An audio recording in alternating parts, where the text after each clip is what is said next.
بسم اللہ الرحمن الرحیم قل هو اللہ احد اللہ الصمد لم یلد ولم یولد ولم یکن لہ کفوا احد۔ ترجمہ کنز ایمان۔ تم فرماؤ وہ اللہ ہے، وہ ایک ہے، اللہ بے نیاز ہے، نہ اس کی کوئی اولاد اور نہ وہ کسی سے پیدا ہوا اور نہ اس کے جوڑ کا کوئی۔ تفسیر صراط الجنان۔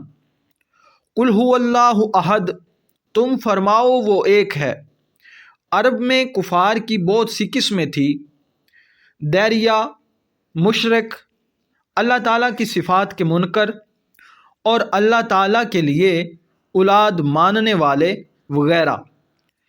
اس صورت میں ان سب کی تردید ہے۔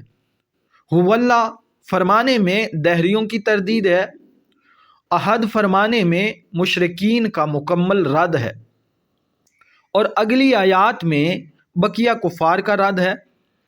ارشاد فرمایا کہ وہ اللہ ایک ہے، یعنی ربوبیت اور الوہیت میں عظمت و کمال کی صفات کے ساتھ موصوف ہے۔ اس کی نہ کوئی مثل ہے، نہ نظیر اور نہ شبیہ، اس کا کوئی شریک نہیں۔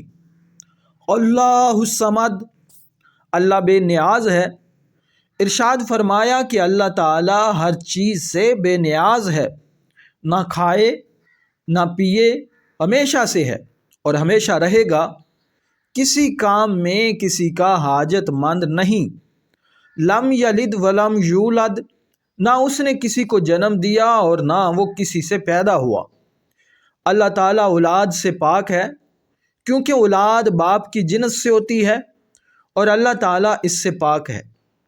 یوں ہی وہ خود کسی سے پیدا نہیں ہوا، کیونکہ وہ قدیم ہے، یعنی ہمیشہ سے ہے، اور پیدا ہونا اس چیز کی صفت ہے جو پہلے نہ ہو اور پھر وجود میں آئے۔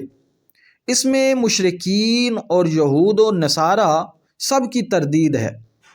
مشرکین فرشتوں کو اللہ تعالیٰ کی لڑکیاں کہتے تھے، یہودی حضرت عزیر علیہ السلام کو، جبکہ عیسائی حضرت عیسیٰ علیہ السلام کو خدا کا بیٹا مانتے تھے۔ وَلَمْ يَكُنْ لَهُ كُفُوًا أَحَدٌ، اور کوئی اس کے برابر نہیں، یعنی نہ ذات میں نہ صفات میں، کیونکہ وہ واجب ہے، خالق ہے، باقی سب ممکن، مخلوق اور حادث ہے۔ اس کی صفات ذاتی قدیم غیر محدود ہیں، جبکہ مخلوق کی صفات عطائی حادث اور محدود ہیں۔ میں امید کرتا ہوں کہ یہ ویڈیو آپ کو ضرور پسند آئی ہوگی۔ آپ سے گزارش ہے ہمارے چینل کو سبسکرائب کر دیں، ویڈیو کو لائک کر دیں۔ بہت بہت شکریہ۔